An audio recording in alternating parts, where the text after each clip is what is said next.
Good morning. The topic that I have chosen to conduct a research on is analyzing the impact of design parameters in a public space on women's sense of safety, taking Cubbon Park in Bangalore as context. Need of the research. Public space is a right to all, where people are ideally supposed to have unrestricted access to. It is an important part of society through which communication occurs, but in today's scenario, we can see that various vulnerable sections of society, in this case women, are excluded from this public realm. So research on this topic brings to light the fact that space is not neutral. It acknowledges the fact that the city's public spaces are designed based on traditional concepts of family and division of labor, like men are restricted to the public realm and women are restricted to the private realm. And it promotes initiatives to change this kind of organization by helping to identify design solutions to make the spaces more inclusive and equitable to society. And this research can also lead to the inclusion of women in policy making, which can be a source of empowerment for them.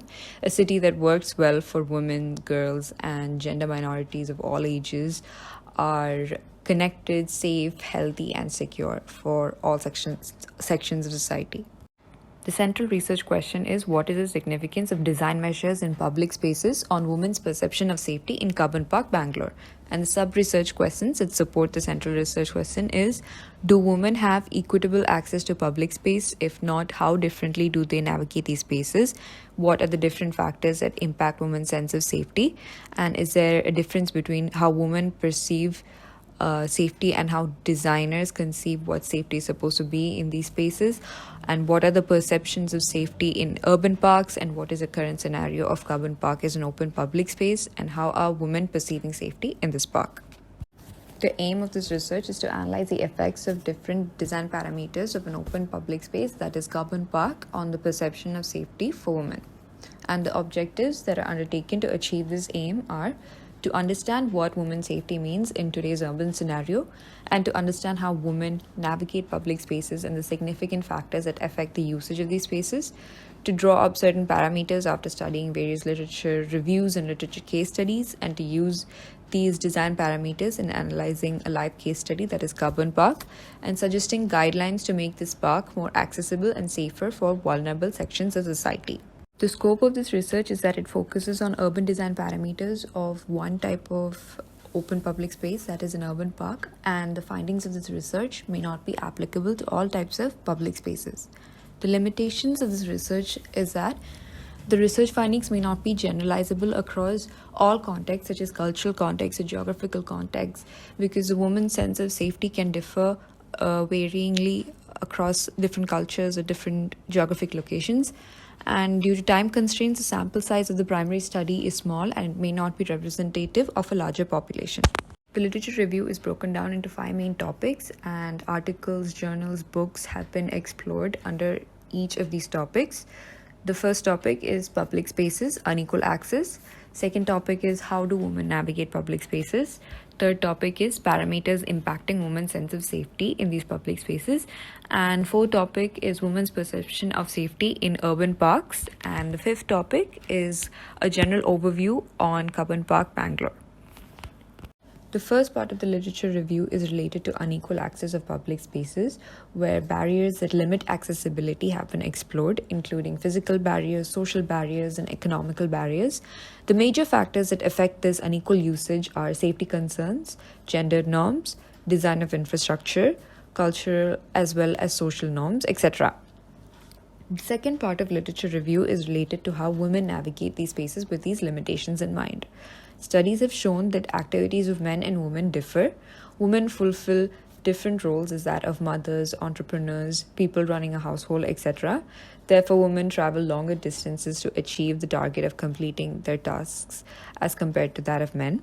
Women alter their behavior consciously or subconsciously by taking different routes, carrying safety equipments, etc. They're more likely to use landmarks or local cues than maps or cardinal directions. They mainly use public spaces as a means to get to their destination rather than staying in it and enjoying them. However, since gender differences can vary across individuals, these views are not representative of all people. The third part of the literature review is about social and design parameters that have an impact on women's sense of safety. There are several social and design parameters that influence women's sense of safety, as identified by various audit tools. This research is going to review two successful audit tools, that is Safety Pin and CPTED. Safety Pin is an app which was originated in India. It can be used to identify places that are safe or unsafe and factors that make it so. CPTED is crime prevention through environmental design, and it is a set of principles that are used by designers or architects or planners in making the spaces more secure and safe. It was developed in Singapore. The design parameters used in both these tools is analyzed and noted to be used as a reference for analyzing the live case study, that is Cubbon Park. The fourth part of the literature review is women's perception of safety in urban parks. Despite well-researched benefits of green spaces, they're not used equally among all sections of the society. The main reason attached to this lack of use is fear of crime. Since the context of study is Cubbon Park, which is an urban park, I have studied the effect of public parks on women's sense of safety as well as the impact on vegetation on safety. And parameters that affect such kind of spaces has been analyzed and noted down. The last part of the literature review is related to Cubbon Park. This review gives a general outlook on Cubbon Park and various redevelopment projects that have been undertaken in Cubbon Park. It also gives a general overview of women's safety in Bangalore and various safe city projects that have occurred there. Major inferences from literature review are that women and men use public spaces differently as they have differing needs. The most important design parameters that impact women's sense of safety include visibility, lighting, provision of restrooms, natural surveillance, etc. And effectiveness of these design features and technologies in enhancing women's sense of safety is context dependent. It varies across different cultures or geographical locations. The physical design interventions and cultural interventions should go hand in hand. Feelings of safety in urban parks depends more on the presence of people as compared to other public spaces, and technology can be a useful tool in enhancing women's sense of safety as seen in the cases of the audit tools.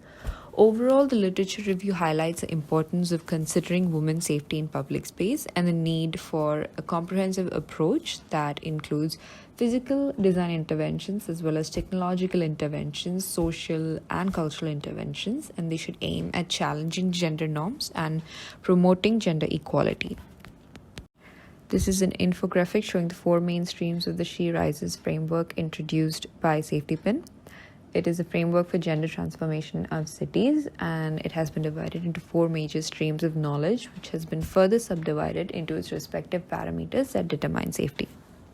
And the four major streams are public spaces and infrastructure, services and amenities, mobility and public transport, and the last one, responses to gender-based violence. After reviewing various literatures, the main knowledge gaps to be addressed are that there's a lack of research on the effectiveness of interventions, and there's limited research on the role of social norms and attitudes towards sense of safety in public spaces. There's a limited research on the perception of safety in urban parks. The methodology that was followed to complete the dissertation objectives happened in three main stages. Stage 1 refers to understanding the inequalities prevalent in the current public space scenario and how women navigate these inequalities. Stage 2 is where various parameters that can alter sense of safety were explored, referencing safety audit tools, and the impact of design parameters on women's sense of safety in urban parks was also explored. Stage 3 took the inferences from the literature reviews and the literature case studies to draw up certain design parameters to analyze the live case study, that is Cubbon Park.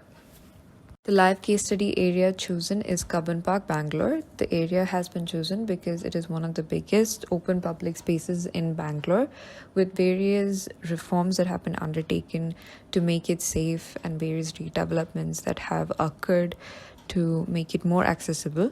So the main source of data is through observations or questionnaires or surveys prepared for the participants. Parameters drawn from the literature reviews and literature case studies are used to develop a list of design considerations that can be used to evaluate Cubbon Park in terms of safety for women. So the map shown is the entire area of Cubbon Park. The black outline shows the entire area, and the red highlighted area is the area of study that is called the central area. Literature case studies having an emphasis on public spaces have been selected. Both international and Indian context studies have been selected.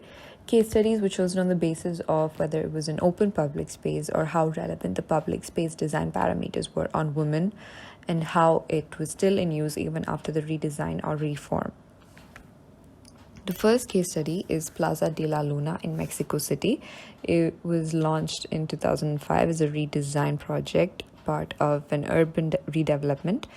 And the major factors that increase women's sense of safety is increased lighting, removal of hiding spots, and increased surveillance by the use of CCTV cameras, and increased activity areas that increase the sense of safety for women. The second main case study is Park Bicentenario in Santiago. It is a park created on a hillside, considered as an initial phase of a promenade along an agricultural canal, and it's part of an urban redevelopment project. And the major factors that increase women's sense of safety is visibility and increased lighting, availability of shelter spots, seatings, etc. And it included public's input through public consultation or workshops. The third case study is Safe Soul for Women.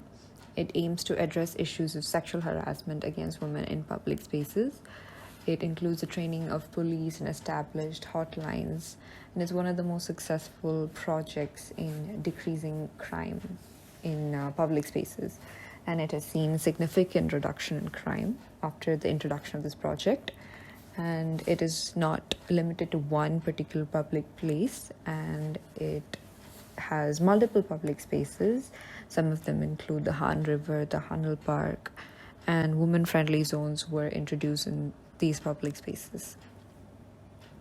The fourth main case study is Sabarmati Riverfront in Ahmedabad. The project was introduced in 2002, and it is the redevelopment of a public space along the Sabarmati River that was underutilized and prone to flooding. Parks, gardens, promenades, separate walking tracks for women were one of the many initiatives that were introduced during this project. This project has seen success rates in increasing the perception of safety among women in the Sabarmati Riverfront, but it has been heavily criticized for the displacement of informal settlements and the negative impact it has had on the livelihood of those people. And last but not the least, Einsiedler Park in Vienna. Vienna is one of the most successful gender mainstreaming projects, and the major guidelines that came about because of this project are visible footpaths, good lighting, spaces divided into smaller subzones, wide entrances, exits, shelter structures, good quality toilets, etc. Through these various case studies, the major parameters that have a significant impact on women are as follows: that is, lighting, visibility, accessibility, wayfinding, maintenance, mixed-use spaces, good quality footpaths, etc. Inferences of literature review and literature case study are used to create a checklist to analyze Cubbon Park.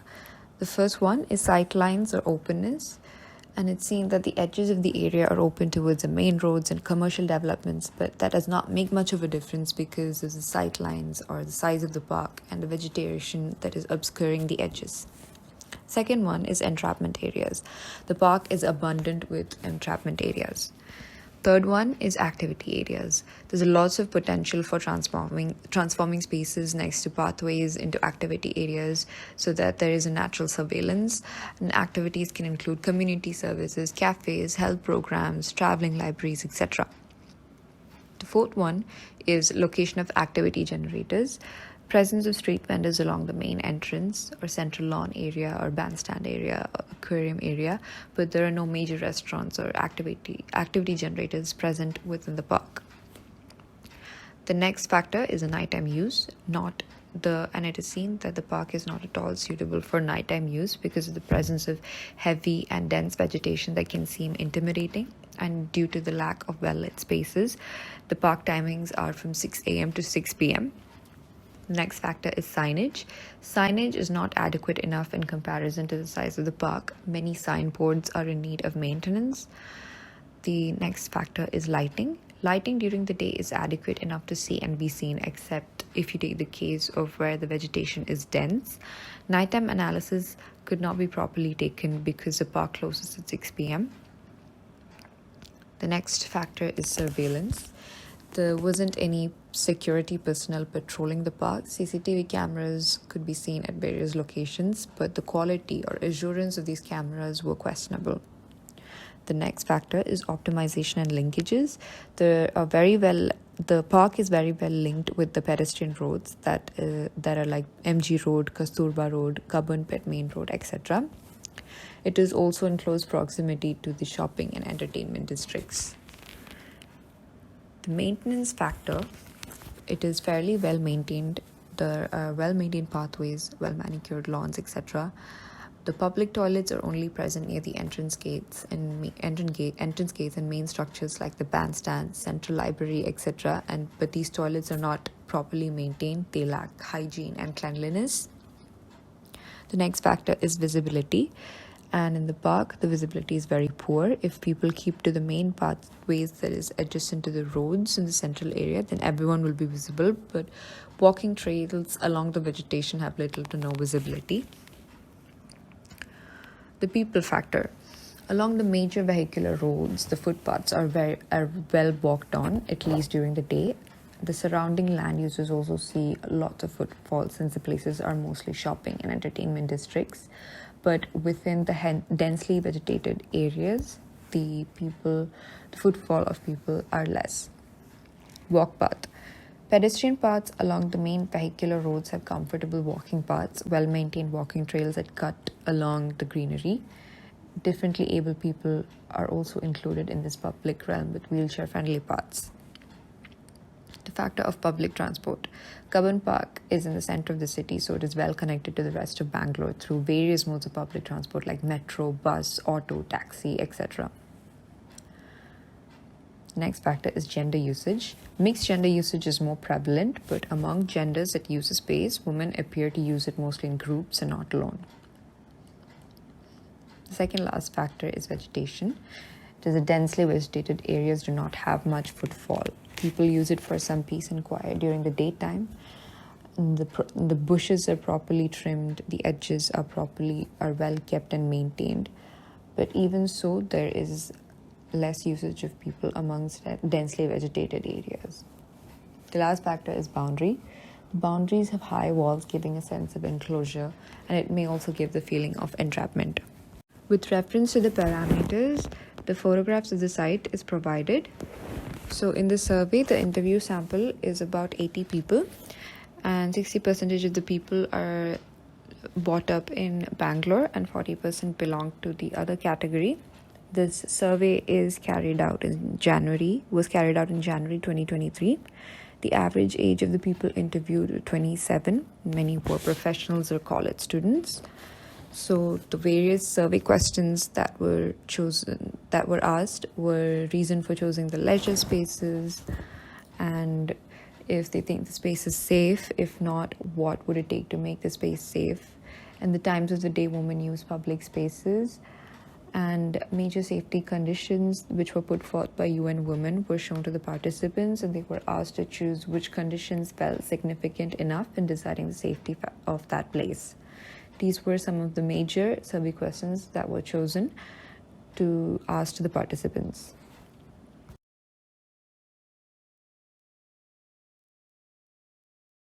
The discussion chapter shows the analysis of the result chapter. It shows that even though Kabban Park is the biggest urban public space in Bangalore, there are many spaces that are underutilized, which leads to people using it less, which further leads to women avoiding such kind of spaces. The presence of women, especially women, and cleanliness seemed to hold top priority over other factors that altered the sense of safety for women. And it was seen that many of the participants were not sensitive to what influences their perception of safety in public parks. Most participants felt that the social environment had a greater impact than design parameters. And we can see that Carbon Park is not designed for nighttime use. And there was a common consensus that dense vegetation makes women feel unsafe. And if these areas having dense vegetation are utilized effectively using activity generators, then the usage will increase, hence increasing perceived safety.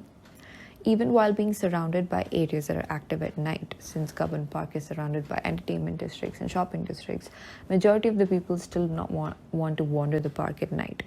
And among the safety considerations, the top priority ones are public spaces that are easy to access, well connectivity to public transport, and ones containing activities that draw women and are clean. So the design solutions should be such that it appeases the various interest groups involved. As we can see, Carbon Park has a lot of interest groups like the Walkers Association or the authority that controls Carbon Park, that is the Department of Horticulture, as well as authorities that advocate the safety of women in urban parks. All of these different interest groups should work together to put forth solutions that can preserve the ecology of the park as well as take care of the safety of women in parks. Some of the design solutions that can be put forth include introducing activity generating spaces. Since women associate safety with the presence of a lot of people, having activities in secluded areas can increase the overall usage of the different spaces. Additionally, these activities can also run during nighttime, so that there is an abundance of people using it at night, which will increase women using the space at night. Creating rest stops along walking trails are also an effective way to increase safety. Removing the dense undergrowth in the vegetation area so that the sight lines are clear. Using sustainable construction methods so that ecology isn't disturbed. And having more of temporary constructions rather than permanent constructions.